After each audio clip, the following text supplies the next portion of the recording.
तो राम मेरे प्यारे भाई बहनों की हालचाल मजामा एक बार फिर से आपका स्वागत है अपने चैनल द पेटेड ऑफिशियल में। और मैं आपका भाई दुर्गेश लेकर आ चुका हूँ एक और नई वीडियो। Friends, hello friend. मत कर भाई मत कर। मैं बस एक चीज आपको बोलना चाहती हूँ, जो आप मोदी के स्किन पे और उनके एंगल पे आप ड्रामे मचा रहे हो ना, आप वो नहीं कर पाओगे क्योंकि आप काले हो। वो गोरे हैं, उनका स्किन चमकता है, उनका स्किन अच्छा है। आप काले हो और आप शक्ल के भी बेकार दिखते हो। उनके लेवल की शक्ल मुश्किल है, आपका फैशन सेंस भी जीरो ही है।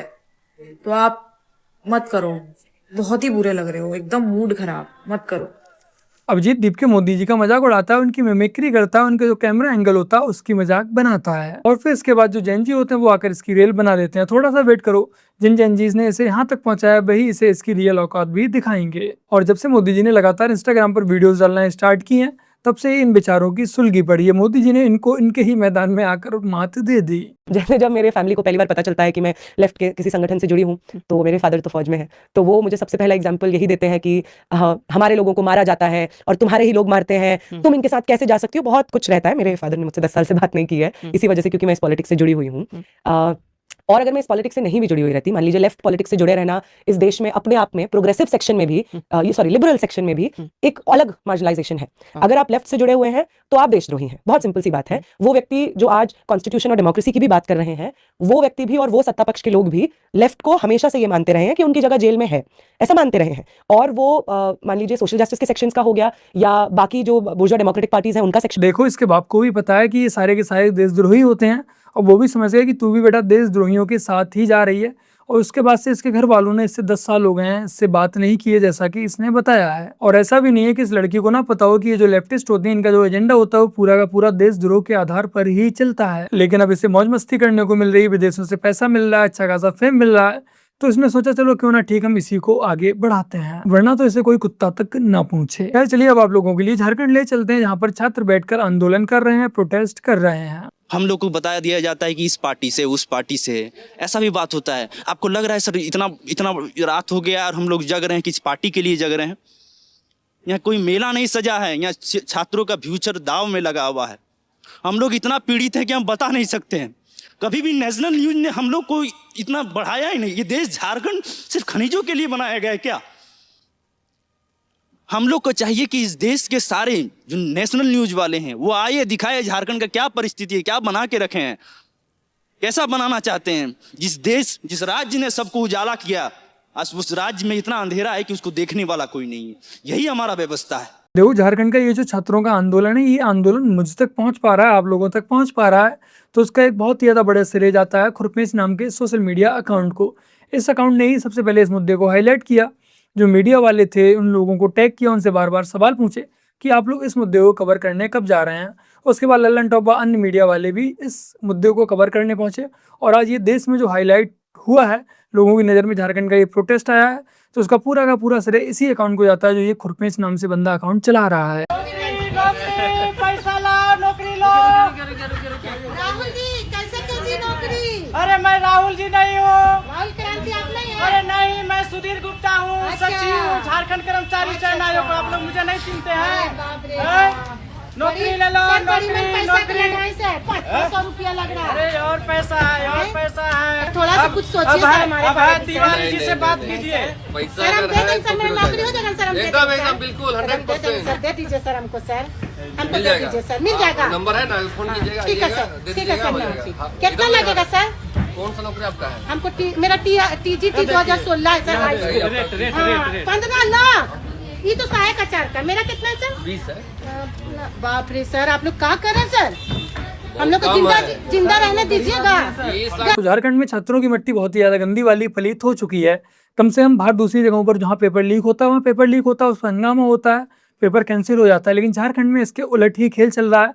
पेपर लीक होना तो एक आम बात बन चुकी है, लेकिन उसके अलावा जो बच्चे पेपर देते हैं, पढ़ाई लिखाई करते हैं, मेहनत करते हैं, भाई साहब उन बच्चों को भी नौकरियां नहीं मिल रही हैं। झारखंड में आपको जिस पद के लिए नौकरी चाहिए उस हर पद के रेट फिक्स हैं।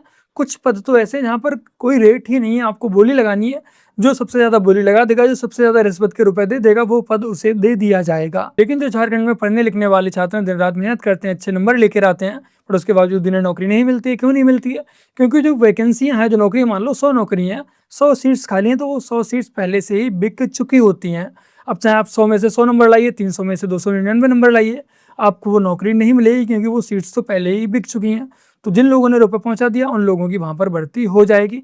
आप लोग इस छात्रा को ही सुन लीजिए। एसएससी पीजीटी का मैंने 299 नंबर लाए 300 में, फिर भी मेरा सिलेक्शन नहीं हुआ। और कितना नंबर? 299। कितने में से? 300 में 300। 299.175। समझिए सर, अभी इतना लाने के बावजूद भी इतने मेधावी स्टूडेंट। आप कहाँ से हैं और किस चीज की कितने दिनों से तैयारी कर रही हैं? आपका नाम क्या है? बोकारो से है। मैं जेएसएससी और जेपीएससी दोनों का प्रिपरेशन कर रही थी। मैं 2023 में पीजीटी का एग्जाम दी थी, पीजीटी पोस्ट ग्रेजुएट टीचर 2000। अपना नाम बताइए। मंजू। हाँ। 300 में से कोई छात्र 299.15 मार्क्स ला सकते हैं और उस पर भी अगर सिलेक्शन नहीं हो रहा है तो ये गंभीर सवाल इसे नहीं कह सकते। इससे बड़ा सवाल और इससे बड़ा मुद्दा नहीं हो सकता कि सिस्टम कहाँ सोया हुआ है। अब स्टूडेंट क्या कर सकते हैं? क्या 300 से ज्यादा नंबर लाने के प्रावधान तो नहीं हो सकते हैं ना? अब इससे ज्यादा स्टूडेंट कितना दुख होता है आपको, या क्या चीजें? बहुत दुख होता है सर। मैं किसी को प्रूव नहीं कर पाती हूँ कि मेरा हम पढ़े हैं 3 साल। कोई सब सवाल पूछता तुमने क्या पढ़ा, तुमने सिलेक्शन ही नहीं ले पाए तो क्या पढ़ा। इतने नंबर लाने के बावजूद मैं किसी को प्रूव नहीं कर पाती हूँ, क्योंकि मैं सिलेक्शन से बाहर हूँ सर। मैं प्रूव नहीं कर पाती हूँ सर। सब मुझ पर सवाल उठाते हैं सर कि शादी के बाद तुमने पढ़ाई किया और तुमने क्या पढ़ाई किया जब तुमने सिलेक्शन ही नहीं दे पाए तो। अब आप लोग खुद ही बताइए कि 300 में से 299 से ज्यादा नंबर ये लड़की लेकर आई है, पर उसके बावजूद भी बेचारी इस लड़की का सिलेक्शन नहीं हो पा रहा है। अब क्या ऐसे 300 में से 600 नंबर लेकर आने पड़ेंगे, उसके बाद इसका सिलेक्शन होगा। आप एक बार सोच के देखिए, एक छात्र ने दिन रात मेहनत की और उस नौकरी के लिए जो उसे नंबर चाहिए थे वो बेस्ट में से बेस्ट नंबर लेकर आता है, बट उसके बावजूद भी उसका सिलेक्शन नहीं होता है। वो कैसा महसूस करता होगा, कैसा फील करता होगा।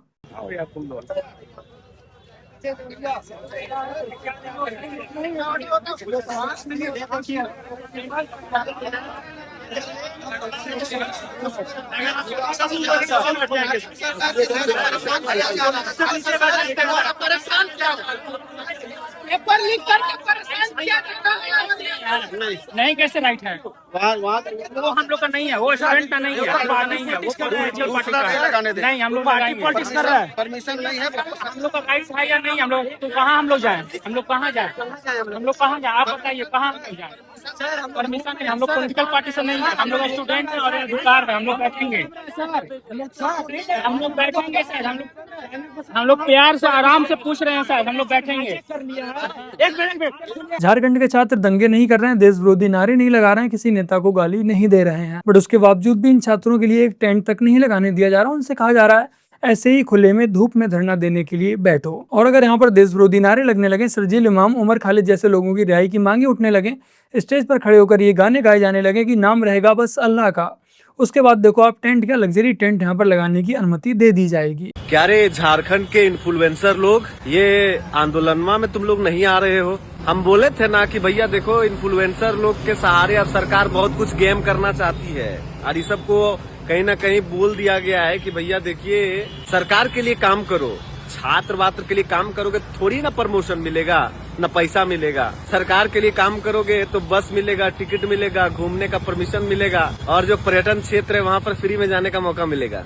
लेकिन छात्र अपने भविष्य के लिए लड़ाई लड़ रहे हैं, थोड़ी ना उससे कुछ बेहतर होगा झारखंड में। खाना का बनाओ, पीना का बनाओ, घूमना का बनाओ, रेंगने का भी वीडियो बनाओ, लेकिन कभी मौका मिले तो झारखंड के राजधानी रांची के जयपाल सिंह मुंडा स्टेडियम में आ जाओ और वहाँ पर भी जो छात्र मर रहे हैं, जेपीएससी जेएसएससी के वजह से प्रताड़ित हो रहे हैं, उनका शोषण हो रहा है, उनको भी दिखाओ ताकि तुम्हारे भी बाल बच्चा कभी भविष्य में इन चीजों को ना झेले। इसलिए आ जाओ भाई, तुम लोगों से कहना चाहते हैं, आ जाओ। जयपाल सिंह मुंडा स्टेडियम, झारखंड, रांची। अगर आप लोग इस प्रोटेस्ट में पहुंच सकते हैं तो अवश्य पहुंचिएगा। खास करके वो छात्र अवश्य पहुंचे जो जंतर मंतर पर जुनौद भाई का भंडारा खाने गए थे।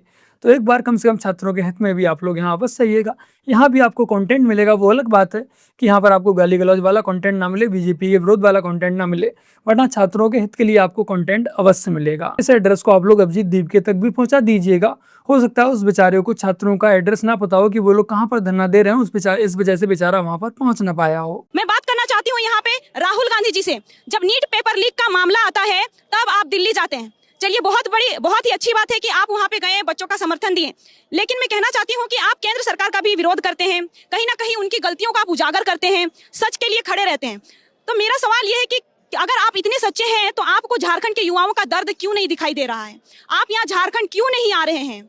मेरा सवाल राहुल गांधी जी से है कि आप प्लीज यहाँ झारखंड के बच्चों का दर्द समझिए। आप वहां दिल्ली गए, क्या वहां पे ऑपोजिशन की पार्टी थी इसलिए बस गए थे? यहाँ आपकी सरकार है, यहाँ आपकी गठबंधन की सरकार है, तो आप यहाँ क्यों नहीं आ रहे? कौन आएगा बताइए? अगर आप झारखंड के बच्चों का भविष्य नहीं सुधार सकते हैं तो बताइए, अगर आप झारखंड नहीं संभाल सकते हैं, मैं आपको पूरा देश कैसे दे दूं? मैं आपको पूरा देश कैसे दे दूंगी बताइए? दीदी जी, राहुल गांधी जैसे लोग वहां पर कैसे जा सकते हैं जहां पर इनके गठबंधन की सरकार हो? आप गलत जगह गलत व्यक्ति से गुहार लगा रही हैं। देखो, बाकी जगहों पर तो सिर्फ पेपर लीक हो रहे थे, लेकिन झारखंड में पेपर लीक के साथ साथ जो नौकरियां हैं वो भी लीक हो रही हैं। अगर आप झारखंड में गरीब घर से हैं और आप सोचते हैं कि आपका बच्चा पढ़ाई लिखाई करेगा, अच्छे मार्क्स लेकर आएगा, मेहनत करेगा और उसका सिलेक्शन हो जाएगा, तब आप गलत हैं। झारखंड में सिलेक्शन उनका ही होगा जो पहले से पैसे वाले हैं, जिनके पास अच्छी खासी जमीनें हैं, जो जमीन बेचकर अपने अच्छा खासा फंड इन बाबुओं को दे सकते हैं और अपनी नौकरी पक्की कर सकते हैं। पढ़ाई लिखाई के भरोसे आप नौकरी झारखंड में भूल ही जाइए। देखिए, रांची में जो है बच्चों के लिए अब जिस तरह से दिल्ली में जोमेटो से खाना आ रहा था, अब रांची में भी आने लगा है। बात करते हैं। भैया, क्या नाम है आपका? बलिराम कुमार गुप्ता। कहाँ से हैं आप? तो जोमेटो। तो ये खाना किसके लिए लेके आए? ये स्टूडेंट लोग के लिए है। तो कैसे आया, मतलब कौन ऑर्डर किया? कोई साहब ऑर्डर किए हैं, बोले कि जाकर स्टूडेंट लोग को दे देना। जी। क्या क्या क्या है इसमें? इडली सांभर है, नाश्ता है। किसी स्टूडेंट के नाम पे था क्या? नहीं, बोले कि जाकर कोई भी स्टूडेंट को आप दे दीजिएगा। कोई भी स्टूडेंट? हाँ। कहाँ से लेके आ रहे हैं? ये आपका फिरालाल से। फिलहाल अब ये देखकर चला कि झारखंड के छात्रों के लिए भी लोगों ने जोमेटो स्विगी से ऑर्डर करके वहां बच्चों के लिए खाना भेजना स्टार्ट कर दिया है। मंदिर के द्वारा विवाह भंडारे में खिचड़ी छात्रों के लिए बांटी जा रही है, जो कि देखकर बहुत ही सुकून मिला। बाकी का आप लोग भी अगर सहयोग करना चाहें, वहाँ नहीं जा सकते हैं, तो जोमेटो से, स्विगी से या जैसे भी आप वहाँ पर खाना भिजवा पाएँ अवश्य भिजवाइएगा, क्योंकि इस प्रोटेस्ट में जुनैद जैसे लोग भंडारा लगाने नहीं आएंगे। जब आंदोलन असली हो तो ना तो पुलिस पर पत्थरबाजी होती है और ना ही देश के टुकड़े करने वाले नारे लगते हैं। तस्वीरें झारखंड की हैं। पेपर लीक के खिलाफ छात्र सड़कों पर हैं, लेकिन ध्यान से देखिए, यहां ना कोई करोड़ों की फंडिंग है, ना किसी प्रोपेगेंडा पीआर का साया और ना ही पब्लिक प्रॉपर्टी का कोई नुकसान। ये अपनी मेहनत और हक के लिए लड़ रहे हैं, लेकिन आज पूरा इकोसिस्टम खामोश है।